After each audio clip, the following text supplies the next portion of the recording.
சர்வ வல்லமையுள்ள தேவனுடைய நாமம் மகிமைப்படுவதாக. இந்த நாளின் காலை நேர சிந்தனைக்கு உதவியாக லூக்கா சுவிசேஷம் 7வது அதிகாரம் 2வது வசனம். அங்கே 100க்கு அதிபதியாகிய ஒருவனுக்கு பிரியமான வேலைக்காரன் வியாதிப்பட்டு மரண அவஸ்தையாய் இருந்தான். இங்கே 100க்கு அதிபதி என்கிறதான ஒரு நபரை குறித்து, ஒருவனை குறித்து நாம் வாசிக்கிறோம். புதிய ஏற்பாட்டில் முக்கியமாக சுவிசேஷங்களிலும் அப்போஸ்தலரிலும் 5 100க்கு அதிபதிகளை குறித்தான காரியம் காணப்படுகிறது. நாம் இங்கே லூக்கா சுவிசேஷம் 7ஆம் அதிகாரத்தில் ஒரு 100க்கு அதிபதியை குறித்து வாசிக்க முடிகிறது. அதுபோல இவர் இயேசு கிறிஸ்துவின் வார்த்தையின் மேல் விசுவாசம் வைக்கக்கூடிய ஒரு நபராக காணப்படுகிறார். அதுபோல இயேசு கிறிஸ்துவை சிலுவையில் அறைந்த பொழுது ஒரு நபர் இயேசு கிறிஸ்துவை தேவகுமார் என்று சாட்சி கொடுக்கக்கூடிய ஒரு 100க்கு அதிபதியை குறித்து நாம் வாசிக்க முடியும். அதுபோல கொர்நேலியு என்கிறதான ஒரு 100க்கு அதிபதியை அப்போஸ்தலர் 10ஆம் அதிகாரத்தில் நாம் வாசிக்க முடியும். அவர் இயேசு கிறிஸ்துவை சொந்த இரட்சகராக குடும்பத்தோடு ஏற்றுக்கொள்ள நிகழ்ச்சியை நாம் காண முடியும். அதுபோல யூலியு என்கிறதான ஒரு 100க்கு அதிபதியை குறித்து நாம் அப்போஸ்தலரில் வாசிக்க முடியும். அதுபோல அப்போஸ்தலர் 27ல் மற்றொரு 100க்கு அதிபதியை குறித்து வாசிக்க முடியும். இந்த 5 100க்கு அதிபதிகளும் நல்லவர்களாக இயேசு கிறிஸ்துவை 3 நபர்கள் தேவனாக இரட்சகராக பார்த்திருக்கிறார்கள். அந்த 2 நபர்கள் பவுல் அப்போஸ்தலனுக்கு கரிசனமாக உதவிகரமாக இருந்திருக்கிறார்கள். இங்கே வாசித்த இந்த 100க்கு அதிபதியும் அவனுடைய சில செயல்பாடுகளின் குறித்து 1 முதல் 10 வசனங்களில் நாம் இங்கே லூக்கா 7ல் நாம் காண முடியும். இங்கே இயேசு கிறிஸ்து கப்பர்நகமுக்கு போனார் என்று 1வது வசனத்தில் நாம் வாசிக்கிறோம். இயேசு கிறிஸ்துவின் கலிலேயா ஊழியத்தில் இந்த கப்பர்நகும் தலைமையிடமாக காணப்பட்டது. இயேசு கிறிஸ்து வரும்பொழுதெல்லாம் கப்பர்நகமுக்கு அவர் வந்து போகிறதை நாம் காண முடியும். இந்த 100க்கு அதிபதியும் அவனுடைய வியாதிக்காரனுக்காக வேண்டக்கூடியதையும் அந்த வியாதியை இயேசு கிறிஸ்து நீக்கினதை குறித்து வாசிக்கிறோம். இந்த 2ஆம் அதிகாரத்தில் 100க்கு அதிபதியும் அவனுடைய வேலைக்காரன் மேல் அவன் எந்த அளவுக்கு அன்பு செலுத்தினான் என்பதை குறித்து சொல்லப்பட்டிருக்கிறது. அதை நாம் இன்று காணலாம். 100க்கு அதிபதி என்று சொல்லியிருப்பதினால் ரோம படைப்பிரிவில் ஒரு வகுப்பாக பிரித்து வைத்திருப்பார்கள். 6000 பேர் கொண்ட படை வீரர்கள், 600 பேர் கொண்ட படை வீரர்கள், 100 பேர் கொண்ட படை வீரர்கள் என்று வகுப்புகள் உள்ளது. இதில் 100 படை வீரர்களுக்கு தலைவனாய் இருந்த நபரை 100க்கு அதிபதி என்று இந்த இடத்தில் சொல்லப்பட்டிருக்கிறது. இந்த 100க்கு அதிபதிகள் அவ்வளவு எளிதாக அவர்களை சிந்தித்து விட இயலாது. ஆபத்தை கண்டு பயமில்லாமல், அவசரப்படாமல், எந்த நிலையிலும் கவனமாக வேலை செய்யக்கூடிய ஒரு நபர்கள் 100க்கு அதிபதிகள். எளிதில் எந்த சண்டைக்கும் போக மாட்டார்கள். ஆனால் பிரச்சனை என்று வந்துவிட்டால் தங்களுடைய அரசாங்கத்திற்காக உயிரை கொடுத்தும் வேலை செய்பவர்கள். மற்ற படை வீரர்களுக்கு மத்தியில் நல்ல மதிப்பை பெற்றிருக்கிறவர்கள். ரோம குடியுரிமையும் இவர்களுக்கு பெற்றுக்கொள்ளக்கூடிய நபர்கள். இந்த கப்பர்நகமிலே இந்த நபர், விரிவாக எல்லாவற்றையும் சொல்ல முடியாவிட்டாலும் இந்த நபர் வந்திருக்கும் காரியம், இங்கே அவர்கள் வரி வசூலை கண்காணிக்கும்படியாகவும் ரோம சட்டங்களை நிறைவேற்றும்படியாக கண்காணிக்கவுமே இந்த 100க்கு அதிபதி இங்கே வந்திருக்கிறான். இவன் ஒரு புறஜாதியான் என்று 4ஆம் வசனம் 5ஆம் வசனத்தின் அடிப்படையில் இவன் ஒரு புறஜாதியான் என்பதை குறித்தும் நாம் வாசிக்க முடியும். இப்போ இவனுடைய வேலைக்காரனை குறித்து சொல்லும்போது, பிரியமான வேலைக்காரன் வியாதிப்பட்டு மரண அவஸ்தையாய் இருந்தான். இப்போ இந்த இடத்துல வேலைக்காரன் என்கிறதான இந்த சொல்லப்பட்ட இந்த வார்த்தை விலை கொடுத்து வாங்கப்பட்டவன் அல்லது அடிமை என்கிறதான ஒரு வார்த்தை அந்த இடத்தில் சொல்லப்பட்டிருக்கிறது. அதுபோல 7ஆம் வசனத்தில் இதே வேலைக்காரன் என்கிறதான வார்த்தை சொல்லப்பட்டிருக்கிறது. ஆனால் மூல பாஷையில பார்க்கும் பொழுது குழந்தை அல்லது மகனை குறிக்கக்கூடிய வார்த்தையை இந்த இடத்தில் பயன்படுத்தப்பட்டிருக்கிறது. இந்த வேலைக்காரன் மேல் இந்த 100க்கு அதிபதிக்கு மிகுந்த அன்பு காணப்பட்டிருக்கிறது. அதனால்தான் 7ஆம் வசனத்தில் சொல்லும் பொழுது அவனை தன் மகன் அல்லது குழந்தை என்று சொல்லக்கூடியதாக இருக்கிறது. மேலும் இந்த நபர் இளம் வாலிபனாயும் இருந்திருக்கிறார். இந்த வார்த்தையின் அடிப்படையில் படிக்கும்போது இவன் இளம் வாலிபனாக இருக்கிறான்.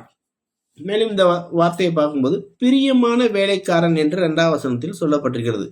பிரியமான என்கிறதான அந்த வார்த்தை ஒரு ஒரு விழா இருக்கிறது. அந்த விழாவில் சீஃப் கெஸ்டை குறிக்கக்கூடிய வார்த்தை தான் அந்த பிரியமான என்கிறதான வார்த்தை. அப்போ இந்த வேலைக்காரன் தன்னுடைய மகனாக, குழந்தையாக இவன் பார்க்கிறான்.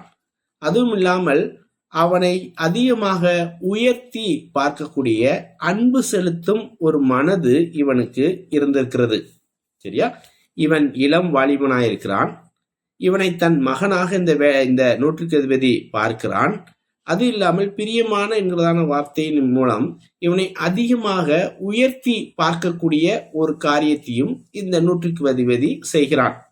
வேலைக்காரனை குறித்து நாம் பார்க்கும் பொழுது வியாதியாய் மரண அவஸ்தையாயிருந்தான்.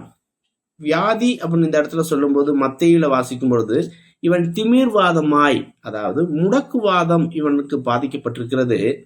அதனால் மரணத்தை அடையும் தருவாயில் இவன் காணப்படுகிறான். முடக்குவாதம் என்று சொன்னாலே உடலில் அதிகமான வேதனையை கொடுக்கக்கூடிய ஒரு காரியம். மரண அவஸ்தை என்று சொல்லும்போது அதை வேதனையை தாங்கிக் கொள்ள முடியாமல் சாகும் தருவாயில் அவன் இருக்கிறான். சரியா? அந்த நபரை இவன் என்ன செய்யறான்? அன்பு செலுத்தினான். இது ரோமர்களுக்கு அல்லது புறஜாதிகள் மத்தியில் அடிமைகளை பார்க்கும் விதமே அல்ல. புறஜாதிகள் அல்லது இந்த நூற்றுக்கு எதிரி தன்னுடைய அடிமையை இவ்வாறாக இவர் பார்க்க மாட்டான்.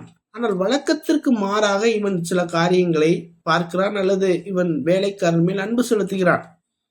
ஒரு ரோம எழுத்தாளர் இவ்வாறு எழுதுகிறார்: ஒரு விலங்குக்கும் ஒரு அடிமைக்கும் உள்ள வித்தியாசம் என்னவென்றால், அடிமை பேசுவான், விலங்கு பேசாது. விலங்குகளை விட மோசமான சூழ்நிலையில் அவர்கள் பார்ப்பார்கள். பன்றிக்கும் எருதுக்கும் கொடுக்கும் மரியாதை கூட அடிமைக்கு என்ன செய்யாது? இருக்காது. அடிமை ஒரு வாழும் பொருளாக எஜமானர்கள் கருதுவார்கள். அது மாத்திரமல்ல, ஒரு எஜமானனுக்கு ஒரு அடிமையின் உயிரை எடுக்கும் அதிகாரமும் உண்டு. அது மாத்திரமல்ல, இவன் வாழ்ந்த சமயத்தில் 1000 10,000 அடிமைகளை ஒன்று சேர்த்து உடனே என்ன செஞ்சிருவாங்க? சிறைச்சேதம் செய்யும் வழக்கம் உண்டு. அது மாத்திரமல்ல, விலங்குகளுடன் போரிட வைத்து, விலங்குகளுடன் அடிமைகளை சண்டையிட வைத்து வேடிக்கை பார்க்கும் வழக்கமும் காணப்படும். அது மாத்திரமல்ல, முக்கியமாக ஒரு அடிமைக்கு ஏதாவது உடல்நிலை சரியில்லை என்று சொன்னால், கைகால் ஏதாவது பிரச்சனை என்று சொன்னால் அவர்கள் சரியாக்க மாட்டார்கள். அவர்களுக்கு மருத்துவ உதவி எதுவும் செய்ய மாட்டார்கள், தூக்கி வெளியே போட்டு விடுவார்கள். எப்படின்னா, ஒரு விவசாயி விவசாயம் செய்யும் பொழுது ஒவ்வொரு வருடமும் தன்னுடைய கருவிகளை பழுது பார்த்து சரி செய்து தேவையற்றவர்களை வெளியில் போடுவதை போல ஒரு அடிமையை தேவையில்லை அப்படின்னு கருதினால் தூக்கி வெளியே போட்டுருவாங்க. மிகவும் மோசமான ஒரு சூழ்நிலை. ஒரு வேலையை கொஞ்சம் மெதுவா ஒரு வேலைக்காரன் செய்தால், ஒரு அடிமை செய்தால் அவன் கொல்லப்படுவான். ஆனால் இங்கே பார்க்கிறோம், இது வழக்கத்திற்கு மாறாக இந்த நூற்றுக்கு அதிபதி அந்த வேலைக்காரனை நேசிக்கிறான். இவன் மரண அவஸ்தை உள்ளவனாய் அவன் காணப்படுகிறான். இவன் மேல் அன்பு செலுத்தினான். பிரியமானவன் என்று சொல்லி உயர்த்தி பார்க்கிறான். உபயோகம் உள்ளவனாக அவனை காண்கிறான்.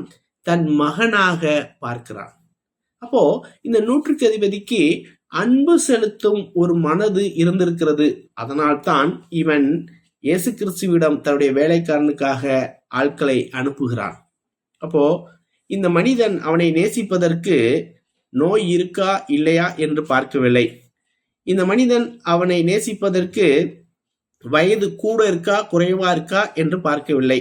மூன்றாவது, இந்த மனிதன், இந்த நூற்றுக்கு அதிபதி அவனை, அந்த வேலைக்காரனை நேசிப்பதற்கு அவன் அடிமையா மகனா என்று பார்க்கவில்லை. நான்காவது, இந்த நூற்றுக்கு அதிபதி உயர்ந்தவனா இல்ல தாழ்ந்தவனா, அல்லது இந்த மனிதனை உயர்வாக இருக்கிறவனா என்று பார்க்கவில்லை. அவன் எந்த நிலைமையில் இருந்தானோ அந்த நிலைமையிலேயே அவனை நேசிக்கிறான். ஆனால் தான் 9ஆம் வசனத்தில் இயேசு கிறிஸ்து அவன் விசுவாசத்தை கண்டு ஆச்சரியப்பட்டு வாசிக்கிறோம். அப்போ ஒரு மனிதனை அன்பு செலுத்தக்கூடிய மனது நமக்கு இருக்க வேண்டும். அந்த அன்பு செலுத்தும் மனது நமக்கு இருந்தால் மற்றவர்கள் எவ்வளவு ஒன்றுமில்லாதவர்களாக குறைவுள்ளவர்களாக காணப்பட்டாலும் அவர்களை உயர்த்தி பார்க்கக்கூடிய மனதும், அவர்கள் உபயோகமுள்ளவர்கள் என்கிறதான நிலைமையிலும் அவர்களை நாம் என்ன செய்ய முடியும்? பார்க்க முடியும். அப்படிப்பட்ட மனது நமக்கு இருக்குமேயானால் இயேசு கிறிஸ்து நம்மை பாராட்டக்கூடிய ஒரு நிலைமையில் நாம் என்ன செய்வோம்? காணப்படுவோம். இந்த நூற்றுக்கு அதிபதி தேவனுடைய வெளிப்பாடுகளை தெரியாதவன். ஆனால் அவன் தன்னுடைய வேலைக்காரனை, தூக்கி எறியப்பட வேண்டியவனை, வியாதியுள்ளவனை, அவனுடைய வழக்கத்தின்படி தூக்கி எறியப்பட்டு வேறொரு வேலைக்காரனை அவன் பார்க்க வேண்டும். ஆனால் மகனாக உயர்ந்த இடத்தில் வைத்து அவனை உபயோகமுள்ளவனாக பார்த்து அன்பு செலுத்தும் மனது அவனுக்கு இருந்தது. இப்படிப்பட்ட மனது நமக்கு இருக்க தேவன் நமக்கு உதவி செய்வாராக. தேவனை நாம் மகிமைப்படுவதாக. ஆமேன்.